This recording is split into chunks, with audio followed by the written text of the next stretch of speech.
Shocking news தான். சுந்தர் சியை வந்து பார்த்தீங்கன்னா மத்திய மதுரையில் வந்து வேட்பாளராக வந்து நீதி கட்சி அனௌன்ஸ் பண்ணியிருக்காங்க. இது எல்லாருக்குமே ஆச்சரியம். சுந்தர் சிக்கும் அரசியலுக்கும் என்ன சம்பந்தம் இருக்குது? பிஜேபியில் நிறுத்தியிருக்கலாம். குஷ்பு பிஜேபியில் இருக்காங்க. இப்போ வந்து குஷ்பு பிஜேபியில் இருக்காங்க. கணவரையும் பிஜேபியோடைய, அதாவது தாமரை சின்னத்துலேயும் ஏசி சண்முகத்துக்கு ஒரு சீட் இருக்கு இல்லையா, அதில் வந்து பார்த்தீங்கன்னா சுந்தர் சியை நிறுத்தியிருக்கலாம். ஆனால் குஷ்பு என்ன நினைக்கிறாங்களோ என்னமோ தெரில, நம்ம பிஜேபியில் இருக்கோம், கணவர் வந்து ஏடிஎம்கேல வந்து ஜெயிச்சு வரட்டும் அப்படின்னா, அப்போ வந்து ஒரு ரஜினி கமல் படத்திலேருந்து சுந்தர் சி விலகும் போது பலவிதமான காரணங்கள் வந்து அன்றைக்கி சொல்லப்பட்டது. ஆனால் சுந்தர் சி என்ன காரணங்கிறத இது வரைக்கும் வந்து அவர் சொல்லவே கிடையாது. நீங்கள் பல விஷயங்களை வந்து கனெக்ட் பண்ணி பார்த்தீங்கன்னா, இப்போ ரஜினி கமல் ப்ராஜெக்ட்னும் போது இப்போ வந்து சிபி சக்கரவர்த்தி பண்ணுறாரு இந்த 173. ஆனால் அதை அனௌன்ஸ் பண்ணி பாருங்கள், இன்னும் டேக் ஆஃப் ஆகாமல் மெதுவாக நகர்ந்துக்கிட்டு இருக்கு. ஒருவேளை சுந்தர் சி அந்த ப்ராஜெக்டில் கமிட்டாக இருந்தார்னா, இதே மாதிரி ஒரு சிக்கல் இருந்துச்சுன்னா,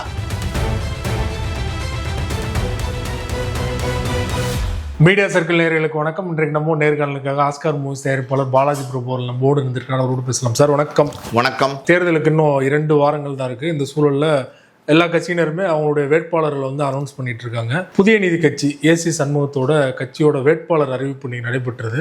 அதுதான் பலருக்குமே வந்து அதிர்ச்சி ஏற்படுத்தியிருக்கு. ஷாக்கிங்கான ஒரு செய்தியாக தான் இருந்துச்சு. இயக்குனர் சுந்தர் சி அவர் தான் வேட்பாளராக அறிவிச்சிருக்காங்க. அது யாருக்கு எதிரான்னு பார்த்தீங்கன்னா, மதுரையில் 2 முறை வெற்றி பெற்ற அமைச்சர் பிடிஆர் அவர்களுக்கு எதிராக வந்து நிப்பாட்டிருக்காங்க. திடீர்னு எப்படி சார் வேட்பாளர் ஆனார்? அவர் வந்து ஏற்கனவே வந்து பிரச்சாரம்லாம் பண்ணியிருந்தாரு அவருக்கு ஆதரவு, ஏசி சமூகத்துக்கு ஆதரவாக. அட்லீஸ்ட் வந்து ஏதாவது ஒரு சமிக்கை ஏதாவது இருக்கும், இந்த மாதிரி வந்து ஒரு வேட்பாளராக களமிறங்க போகிறார் அப்படின்னு. எதுவுமே இல்லாமல் திடீர்னு இந்த அறிவிப்பு, இது எப்படி நடந்தது? எடப்பாடி ஆல்மோஸ்ட் முக்கிய தொகுதி வேட்பாளர்கள்லாம் அனௌன்ஸ் பண்ணிட்டாரு. இன்றைக்கி பார்த்திங்கன்னா முதல்வர் ஸ்டாலின் வந்து டிஎம்கே வேட்பாளர்கள் லிஸ்ட்லாம் அனௌன்ஸ் பண்ணிட்டாரு.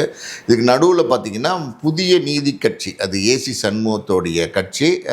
அவர் வந்து ஒரு கல்வி தந்தை, நிறைய பிஸ்னஸ் பண்ணிட்டு இருக்காரு, தொழிலதிபர், பிரபலமானவர், எல்லாருக்கும் தெரியும். அரசியலில் இருக்கார். கிட்டத்தட்ட ஒரு பிஜேபியில் வந்து ஒரு ஈடுபாடு உள்ளவர். ஏற்கனவே பார்த்தீங்கன்னா எம்பி எலெக்ஷன்லாம் நின்னார். எம்பி எலெக்ஷன் நின்னப்போ கூட பார்த்தீங்கன்னா சுந்தர் சி வந்து ஏசி சண்முகத்துக்கு பிரச்சாரத்துக்குலாம் போனார். வேலூரில் எம்பி எலெக்ஷனில் நின்னார், பிரச்சாரத்துக்கு போனார். இதெல்லாம் ஒரு பக்கம் இருந்தால் கூட என்டிஏ கூட்டணியில் வந்து பார்த்திங்கன்னா 2 தொகுதி வந்து ஒதுக்கியிருக்காங்க புதிய நீதி கட்சிக்கு. ஒன்று வந்து பார்த்திங்கன்னா அதிமுக சார்பாக இரட்டைலை சின்னம் வந்து கொடுத்துருக்காங்க. இன்னொன்று வந்து பார்த்திங்கன்னா பிஜேபி சார்பாக வந்து தாமரை சின்னம். ஒரு கட்சி தமிழ்நாட்டில் 2 சின்னத்தில் நிற்கிறாங்க அப்படின்னா புதிய நீதி கட்சி தான். ஸோ இந்த ஏடிஎம்கே சார்பாக கொடுக்கப்பட்ட அந்த இரட்டைலை சின்னத்தில் யார் நிற்க போகிறா அப்படின்னா, திடீர்னு பார்த்திங்கன்னா நீங்கள் சொன்ன மாதிரி ஷாக்கிங் நியூஸ் தான். சுந்தர் சிக்கும் அரசியலுக்கும் எந்த சம்பந்தமே கிடையாது, சிரான பிராப்தியே கிடையாதுன்னு சொல்லுவாங்க. அந்த மாதிரி எந்த தொடர்புமே இல்லாத சுந்தர் சியை வந்து பார்த்திங்கன்னா மத்திய மதுரையில் வந்து வேட்பாளராக வந்து நீதி கட்சி அனௌன்ஸ் பண்ணியிருக்காங்க.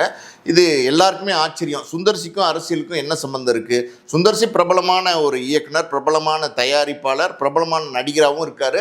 பல படங்கள் கிட்டத்தட்ட பார்த்திங்கன்னா ஒரு 30-35 வருஷத்துக்கு மேலே சினிமா துறையில் பெரிய ஆளுமையாக இருக்கார்.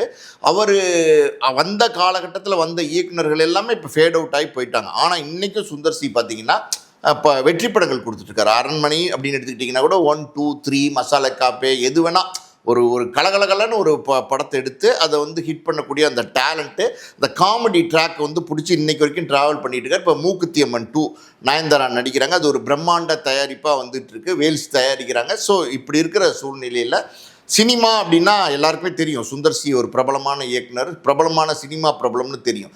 ஆனால் எப்படி அரசியல், இவருக்கு என்ன ஆர்வம், இவருக்கு அரசியல் அப்படிங்கிற மாதிரி நிறைய கேள்விகள் வந்து இருக்குது. இன்றைக்கி வேட்பாளரை அறிவித்ததுக்கப்புறம் கொஞ்சம் நீங்கள் ஃப்ளாஷ்பேக் பண்ணி யோசிச்சு பார்த்தீங்கன்னா, 2-3 மாதத்துக்கு முன்னாடி மதுரையில் பார்த்தீங்கன்னா வாவு சிதம்பரனார் இருக்கார் இல்லையா, வாவூர் சிதம்பரனார் பிள்ளை, அவருடைய 140 அடி சிலை வந்து நிறுவுறதுக்கு வந்து ஏசி சண்முகம் அறக்கட்டளை அவங்க தான் அதை எடுத்து பண்ணுறாங்க. அந்த விழா வந்து நடந்துச்சு. அந்த விழாவில் வந்து சுந்தர் சி பேசுனது கொஞ்சம் அரசியல் சாயம் கலந்துருந்துச்சு. அது என்ன பேசினார் அப்படின்னா, என்னோட பேர் வந்து சுந்தர் சி, என்னுடைய சுந்தர்ங்கிறது என்னோட பேர், என்னோட சிங்கிறது எங்கள் அப்பா சிதம்பரத்தோட பேர் அப்படின்னு சொல்கிறது மட்டும் இல்லாமல் சிதம்பரம் பிள்ளை அப்படிங்கிறது வந்து சுந்தர் சி வந்து அழுத்தி சொல்லியிருந்தார். அந்த பேர் எங்கள் அப்பாக்கே பார்த்திங்கன்னா வாவு சிதம்பரனார் பிள்ளையோடைய அந்த அவருடைய தாக்கத்தால் தான் எங்கள் தாத்தா வந்து எங்கள் அப்பாவுக்கு வந்து சிதம்பரம் பிள்ளை அப்படின்னு பேர் வச்சார் அப்படின்னு பேசியிருந்தார்.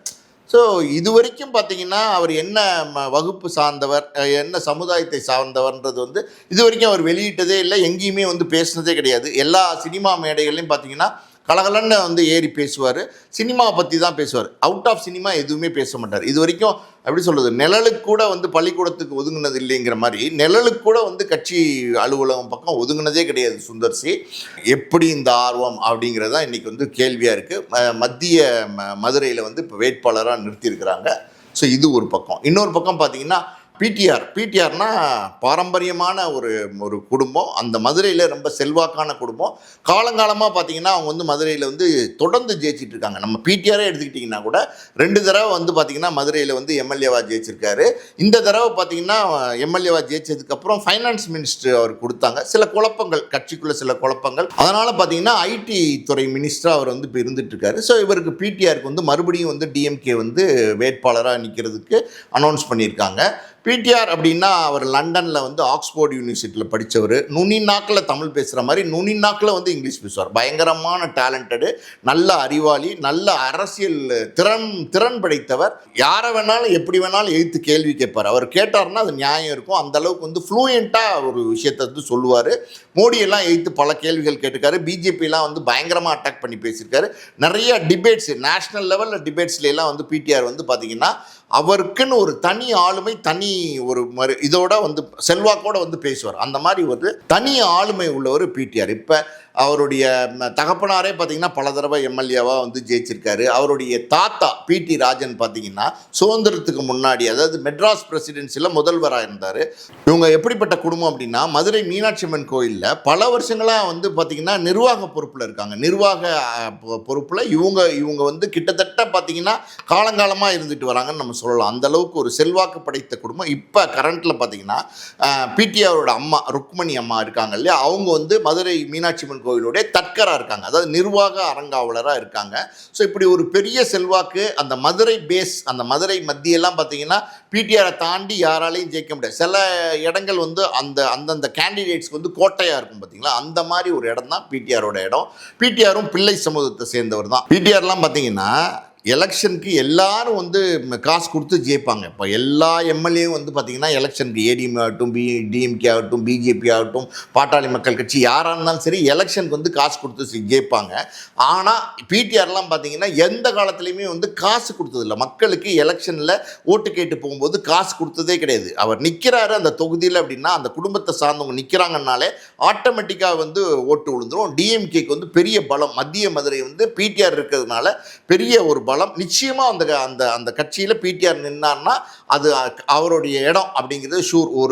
ஒரு தொகுதி வந்து கன்ஃபார்ம்டு அப்படின்னு பிடிஆர் கொடுத்துருக்காங்க. அப்படிப்பட்ட ஒரு ஆளுமையாக இருந்துகிட்டு இருக்காரு. ஸோ அவரை எதிர்த்து வந்து சுந்தர்சி நிற்கிறாருன்னும் போது வெற்றி அப்படின்னும் போது அது சுந்தர்சிக்கு அது ரொம்ப ரொம்ப கஷ்டம், சாத்தியமே கிடையாதுன்னு தெரியும்.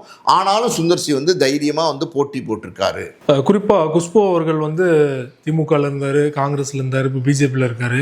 அவருக்கு தான் வந்து சீட்டு கிடைக்கும்னு எல்லாருமே எதிர்பார்த்தாங்க. திடீர்னு அவருடைய கணவருக்கு கிடைச்சிருக்கு. இது எப்படி எடுத்துக்கிறது, என்ன காரணம்? அவருக்கு சீட்டு மறுக்கப்பட்டுருச்சா குஷ்புக்கு? இல்லை, குஷ்புக்கு வந்து இந்த தடவை சீட்டு இல்லைன்னு ஆயிடுச்சு. குஷ்புக்கு வந்து இந்த தடவை சீட்டு கிடையாதுன்னு ஆயிடுச்சு. இந்த தடவை பார்த்தீங்கன்னா சீட்டு வந்து சுந்தர்சிக்கு வந்து ஏசி சண்முகம் கொடுத்துருக்காரு. அதுதான் உண்மை. ஏசி சண்முகம் ஏடிஎம்கேவுடைய அந்த இரட்டை சின்னத்தில் வந்து சுந்தர்சியை நிறுத்தியிருக்காரு. பிஜேபியில் நிறுத்தியிருக்கலாம். குஷ்பு பிஜேபியில் இருக்காங்க. இப்போ வந்து குஷ்பு பிஜேபியில் இருக்காங்க. கணவரையும் பிஜேபியோடைய, அதாவது தாமரை சின்னத்துலேயும் ஏசி சண்முகத்துக்கு ஒரு சீட் இருக்கு இல்லையா, அதில் வந்து பார்த்தீங்கன்னா சுந்தர்சியை நிறுத்தியிருக்கலாம். ஆனால் குஷ்பு என்ன நினைக்கிறாங்களோ என்னமோ தெரில, நம்ம பிஜேபியில் இருக்கோம், கணவர் வந்து ஏடிஎம்கேல வந்து ஜெயிச்சு வரட்டும் அப்படின்னா அப்போ வந்து ஒரு எல்லா கட்சியிலும் நமக்கு செல்வாக்கு இருக்கும் அப்படின்னு நினைக்கிறாங்களா என்னன்னு தெரில. இது என்ன கால்குலேஷன் தெரில. அதாவது கம்பேரிட்டிவ் பார்த்தீங்கன்னா தமிழ்நாட்டில் வந்து தாமரையோட ரெட்டலையில் சின்ன வாய்ப்பு அதிகம் இல்லையா, அதனால கூட இருக்கலாம். இல்லை, ஆமாம், நிச்சயமாக வந்து தாமரையோட வந்து ரெட்டலைக்கு வந்து ஓட்டு ஜாஸ்தி, அதனால கூட இருக்கலாம். ஒருவேளை ஜெயிச்சிடலான்னு ஒரு யூகம் அவருக்கு இருக்கா என்னன்னு நமக்கு தெரியல. பட் இருந்தாலும் பார்த்தீங்கன்னா ஏடிஎம்கேக்குன்னு ஒரு ஓட்டு இருக்குது. அந்த ஓட்டு வந்து நிச்சயமாக வந்து சுந்தர்சிக்கு வரும். இருந்தாலும் பிடிஆரை எதிர்த்து அப்படின்னும் போது அந்த வெற்றி வாய்ப்புங்கிறது ரொம்ப கம்மி. இப்போ பிடிஆர் ஈஸியாக ஜெயிச்சுட்டு போயிடுவார். எப்படின்னா ஆமாம் ஹேட்ரிக் வெற்றி ஈஸியாக ஜெயிச்சுட்டு போயிடுவார். எப்படின்னா ஸ்டார் வேட்பாளர்கள் அங்கே கிடையாது. வந்து செல்லூர் ராஜா மாதிரியோ இல்லை ஆரி உதயகுமார் மாதிரியோ வேட்பாளர்கள் அங்கே ஏடிஎம்கே நிறுத்தியிருந்தால் அது ஒரு டஃப்பாக இருக்கும். டஃப்பாக இருந்தால் கூட பிடிஆர் ஜெயிப்பார். ஆனால் அப்படி இருக்கிற சூழ்நிலையில் இப்போ வந்து சுந்தர்சியை வந்து நிறுத்தியிருக்காங்கன்னும் போது அசால்ட்டாக வந்து அந்த தொகுதியை நிச்சயமாக பிடிஆர் கைப்பற்றிடுவார். நவம்பரில் பார்த்தீங்கன்னா ரஜினி படத்துலேருந்து விலகிறதா சுந்தர்சி அனௌன்ஸ் பண்ணார். அவரே அறிக்கை விட்டு வெளியேறினார். இது வந்து கமலையும் ரஜினியும் வந்து கோவத்தில் வந்து அசிங்கப்படுத்திட்டாரு அப்படிலாம் நம்மளே பேசியிருந்தோம் நிறைய விஷயங்கள். குறிப்பாக இப்போ பார்த்தீங்கன்னா வந்து இப்படி ஒரு அனௌன்ஸ்மெண்ட் வருது. ஸோ இதை மைண்டில் வச்சு தான் அந்த படத்துலேருந்து விலகினார் அப்படிங்கிற ஒரு பார்வை முன்வைக்கப்படுதில்ல. அந்த நேரத்தில் வந்து ரஜினி கமல் படத்துலேருந்து சுந்தர்சி விலகும் போது பலவிதமான காரணங்கள் வந்து அன்றைக்கி சொல்லப்பட்டது. ஆனால் சுந்தர்சி என்ன காரணங்கிறத இது வரைக்கும் வந்து அவர் சொல்லவே கிடையாது. நீங்கள் பல விஷயங்களை வந்து கனெக்ட் பண்ணி பார்த்தீங்கன்னா அந்த மதுரையில் சமீபத்தில் நடந்த அந்த விழா, அதாவது வந்து வஉசி சிலை திறக்கிறதுக்காண்ட அடிக்கல் நட்டு விழா இருக்கு இல்லையா, அந்த விழாவில் சுந்தர்சி பேசுனதெல்லாம் பார்த்தா அவர் ஒரு அரசியல் கலந்த பேச்சு அதில் இருந்துச்சு. அப்படி இருக்கும்போது இது அரசியலுக்கு வரணுங்கிறது ஏற்கனவே திட்டமிட்டு இருந்தாங்களா? குஷ்பு, சுந்தர்சி இவங்கெல்லாம் வந்து அரசியலுக்கு நீங்களும் வாங்க அப்படின்னு பேசி அது வந்து திட்டமிட்ட ஒரு பேச்சாக இருந்துச்சா அப்படின்னா நிச்சயமாக அது ஒரு திட்டமிட்ட பேச்சாக தான் தெரியுது. ஒருவேளை அப்படி இருந்துச்சுன்னா இப்போ ரஜினி கமல் ப்ராஜெக்ட்னும் போது இப்போ வந்து சிபி சக்கரவர்த்தி பண்ணுறாரு இந்த 173. ஆனால் அதை அனௌன்ஸ் பண்ணி பாருங்கள், இன்னும் டேக் ஆஃப் ஆகாமல் மெதுவாக நகர்ந்துக்கிட்டு இருக்கு. ஒருவேளை சுந்தர்சி அந்த ப்ராஜெக்டில் கமிட்டாக இருந்தார்னா இதே மாதிரி ஒரு சிக்கல் இருந்துச்சுன்னா இந்த இப்போ நடுவில் எலெக்ஷன் வருது. அப்படி இருக்கும்போது அங்கே ஷூட்டிங் நடந்துட்டு இருந்துச்சுன்னா எலெக்ஷனுக்கு வர முடியாது, பிரச்சாரம் பண்ண முடியாது. முழுக்க முழுக்க பார்த்தீங்கன்னா இந்த ஒரு மாதம் வந்து மதுரையில் முகாமிட்டு இருக்கணும். அப்போ தான் வந்து ஓரளவுக்கு அது போட்டி போட்டோம் ஒரு டெபாசிட் வாங்கணும் அப்படிங்கிற ஒரு கௌரவத்தோடு வந்து வர முடியும். அதனால் வந்து அந்த அரசியல் வேலை, தேர்தல் வேலை வந்து பாதிக்கப்படலாம் அப்படிங்கிறதுனால வந்து அதில் விலகினாரா அப்படின்னு தெரில. அதுவும் ஒரு காரணமாக இருக்குமோ அப்படின்னு இப்போ வந்து யோசிக்க தோணுது.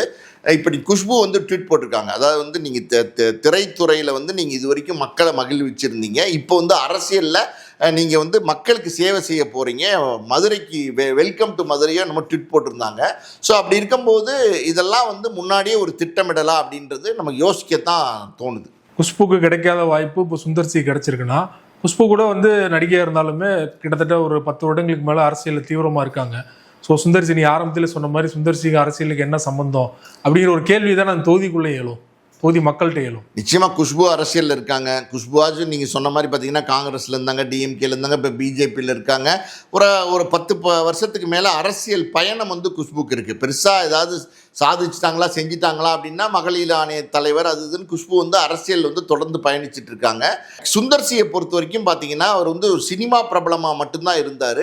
திடீர்னு எதுக்கு இந்த மாற்றம், திடீர்னு எதுக்கு இந்த யோசனை? ஒருவேளை வந்து சினிமாவிலேருந்து அரசியலுக்கு வரலாம்னு யோசிக்கிறாரா என்னன்னு தெரில. நீ சினிமா அரசியல் அப்படின்னு 2 குதிரையில் சவாரி பண்ணலாமான்னு நினைக்கிறேன். நிறைய பேர் இருக்காங்கல்ல, இப்போ கருணாஸ்லாம் பார்த்தீங்கன்னா சினிமா பிரபலமாகவும் இருந்தார், திடீர்னு அரசியலுக்கும் வந்து இன்றைக்கி அரசியல்லையும் வந்து சக்ஸஸ் பண்ணிட்டாரு. அந்த மாதிரி நம்மளும் அரசியலில் வந்து சக்ஸஸ் பண்ண முடியும் அப்படின்னு நினைக்கிறாரு என்னன்னு தெரியல சுந்தர்சி. சில நேரங்களில் செஞ்சாலும் செய்கிறதுக்கு வாய்ப்பு இருக்குன்னா எந்த புத்தில் எந்த பாம்பு இருக்குன்னு யாராலையுமே சொல்ல முடியாது. இப்போ சினிமாவில் பல வருடங்களாக அந்த வெற்றியை வந்து சுந்தர்சி வந்து தக்க வச்சிட்டு இருக்காரு. அப்படின்னும் போது ஒரு கால்குலேஷன் ஏதோ ஒரு விஷயம் சுந்தர்சி கிட்ட இருக்குன்னு நம்ம ஒத்துக்கணும். அதே மாதிரி அரசியல் இப்போதான் அரசியலுக்கு வந்திருக்காரு, வர நம்ம வரவேற்போம். ஆனால் அடுத்தடுத்து அரசியலில் என்ன பண்ண போகிறாரு, என்னவா வந்து அவர் அரசியலில் வந்து அவரை காமிச்சிக்க போகிறாரு, அவரை அடையாளப்படுத்திக்க போகிறாருங்கிறத வச்சு தான் அடுத்தடுத்து அவருக்கு ஓட்டு கிடைக்கும். ஆனால் பொதுவாக பார்த்தீங்கன்னா ஒரு ஜல்லிக்கட்டுக்கோ இல்லை வந்து வேறு எதுக்குமே வந்து சுந்தர்சி வந்து குரல் கொடுத்ததில்லை. ஒரு நீட்டுக்கு எதிரான குரல் பல பேர் கொடுக்குறாங்க, ஜிவி பிரகாஷ் கூட கொடுக்குறாரு. ஆனால் சுந்தர்சி அப்படி எதுக்குமே வந்து குரல் கொடுக்கல. அப்படின்னும் போது திடீர்னு அரசியலுக்கு வந்திருக்காரு அப்படின்னும் போது பலருக்கு பலவிதமான சந்தேகங்களை உண்டு பண்ணியிருக்கு. திரைப்படங்களில் கூட இது வரைக்கும் எந்த கருத்து? ஆமாம், திரைப்படங்கள் கூட வந்து ஒரு கமர்ஷியலான ஒரு காமெடியான ஒரு ஜாலியான பேட்டர்ன் கதைகளாக தான் இருக்குமே தவிர அதில் கூட பெருசாக அரசியல் வந்து சுந்தர்சி பேச மாட்டார். அப்படிப்பட்ட ஒரு நபர் அரசியலுக்கு வந்திருக்காரு. அது எப்படின்னா அது இனிமே தான் வந்து சுந்தர்சி அது அரசியலில் தொடர்ந்து பயணிக்க போகிறாரா அப்படிங்கிறது நமக்கு தெரியும். அப்படி தொடர்ந்து பயணிச்சார்னா அவர் என்ன பண்ண போகிறாருங்கிறது நம்ம பொறுத்திருந்து தான் பார்க்கணும். சுந்தர்சி அரசியல் வருகை தொடர்பாக பல விஷயங்களோட பகிர்ந்து கொண்டீங்க. மிக்க நன்றி சார். நன்றி.